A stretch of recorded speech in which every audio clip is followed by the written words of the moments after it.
গোপন গোপন টিপস দিয়ে রান্না শিখতে অবশ্যই আমার এই ইউটিউব চ্যানেলের সাথেই থাকবেন, যাতে আপনি নতুন হলে যেটা রান্না করতে পারেন না আমার ইউটিউব চ্যানেল থেকে শিখতে পারেন। ওই জন্য আপনাকে স্বাগতম জানিয়ে আজকে নুডলস রেসিপির ভিডিওটা নিয়ে চলে আসলাম। কেমন হয়েছে অবশ্যই কমেন্টের মাধ্যমে আপনার মতামত জানিয়ে যাবেন। আজকে কি রেসিপি নিয়ে আসলাম জানেন তো? আর যদি না জানেন তাহলে অবশ্যই দেখে নেন। এই যে আজকে নুডলস রান্না করব। আর নুডলসের জন্য আমি এখানে কেটে নিলাম মুরগির মাংস, রসুন, কাঁচামরিচ, টমেটো, ধনেপাতা এবং পেঁয়াজ, আর সাথে নিয়ে নিলাম একটি ডিম। আর এই উপকরণগুলো দিয়ে আজকে আমি তৈরি করব মজাদার নুডলস রান্না। আর যদি আপনি মজাদার নুডলস রান্না শিখতে হয় তাহলে আপনি পুরো ভিডিওর সঙ্গে থাকবেন। তো হ্যালো এভরিওয়ান, আসসালামু আলাইকুম। সবাই কেমন আছেন? আলহামদুলিল্লাহ, আমিও ভালো আছি। আজকে কি রান্না করলাম আর কি রান্না করব সেটা তো বলে দিলাম, তাই চলুন পুরো ভিডিওতে চোখ রাখুন। আর এদিক দিয়ে নুডলস গুলো সিদ্ধ করার জন্য বসাই দিলাম একটা কড়াই। কড়াইয়ের মধ্যে দিয়ে দিলাম পানি। এখন নুডলস গুলো সিদ্ধ করব এই পানির মধ্যে। এই যে নুডলস সিদ্ধ করার পানিগুলো এখন ব্লক এসে গেছে। এখন আমি দিয়ে দিব নুডলস গুলো। আর নুডলস গুলোকে আপনারা বেশি সিদ্ধ করবেন না, হালকা 2-1 মিনিট। বেশি সিদ্ধ করলে নরম নরম হয়ে যায়, খেতে ভালো লাগে না।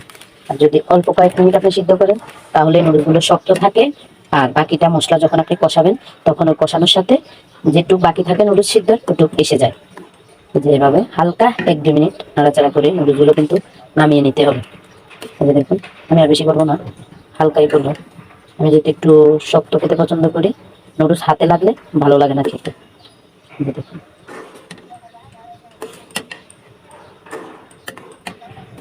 নুডলস গুলোকে এখন আমি নামিয়ে নেব। আর এই যে একটা ঝুড়ির মধ্যে আমি আগে থেকে বেসিনের কল ছেড়ে রেখেছি। আর এখন আমি এই নুডলস গুলোকে একটু ধুয়ে নেব।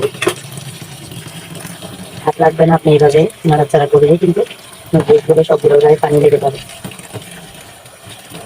আর মন চাইলে আপনি হাত দিয়ে এইভাবেও নিতে পারেন করে। আর এদিক দিয়ে আমি বসিয়ে নিলাম একটা ফ্রাই প্যান। আর ফ্রাই প্যানটা গরম হতে শুরু করছে। এখন আমি দিয়ে দিব তেল। এখন আগে থেকে কুচি করা মুরগির মাংসগুলো আমি এখন একটু ভাজি করে নিব। যেহেতু একই ফ্রাই প্যানে আমি সব কাজ করি, তাই আমি আগে থেকে মুরগির মাংসগুলোকে হালকা লাল লাল করে ভাজি করে নিব। এই যে মুরগির মাংসগুলো লাল লাল করে ভাজি করলাম। এখন এই যে এখানে কুচি করে রাখা বাকি পেঁয়াজ মরিচ সবগুলো আমি দিয়ে দিব। এখন পেঁয়াজ দিলাম, এখন দিয়ে দেবো কাঁচামরিচ এবং দিয়ে দেবো রসুন কুচি। এগুলো একটু লাল করে নিয়ে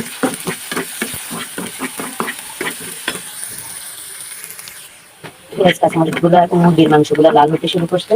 এখন দিয়ে দিব টমেটো কুচি।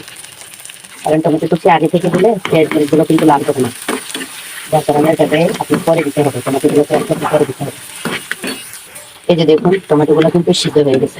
এখন আমি এই সব মশলাকে এক পাশে রেখে এই এক সাইডে কিন্তু আবার আমি এই ডিমটাকে একদম তেলের মধ্যে ভাজি করে নিব।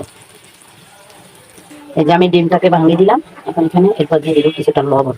লবণ দিয়ে কিন্তু আমি এই এক পাশে এটাকে গুঁড়ো গুঁড়ো করে নিব।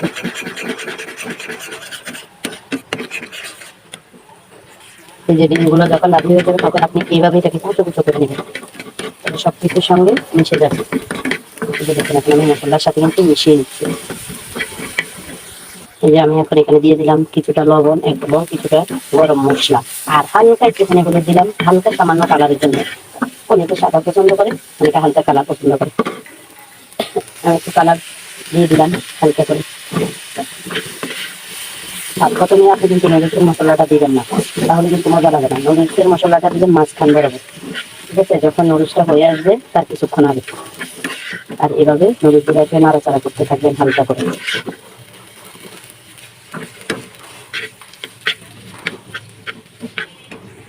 রান্নার কাছে হচ্ছে আসল স্বাদ। আপনি যদি রান্নাটা পারফেক্ট ভাবে করতে পারেন তাহলে ওই জিনিস কখনো মজা না লাগে এমন কোনো জিনিস না। কিন্তু আপনাকে পারফেক্ট ভাবে রান্নাটা আগে শিখতে হবে। এইভাবে আপনি কিন্তু সুন্দর করে মেহমান আসলেও পরিবেশন করে দিতে পারবেন। এগুলা নুডলস কিন্তু সবাই খায়, কম বেশি বড় ছোট আমরা সবাই কিন্তু নুডলস পছন্দ করি। নুডলস পছন্দ করে না এমন কোনো মানুষ আমি দেখিনি, ঠিক আছে? আপনার দেখা মতো যদি কেউ থাকে নুডলস পছন্দ করে না, তাহলে অবশ্যই আমাকে কমেন্টের মাধ্যমে জানাবেন। নুডলস গুলো এখন মাছ বরাবর কিন্তু হয়ে যাচ্ছে, তাই আমি এই যে নুডলসের মশলাটা দিয়ে দিলাম। মশলাটা দিয়ে হালকা করে কিছুক্ষণ নাড়াচাড়া করবো।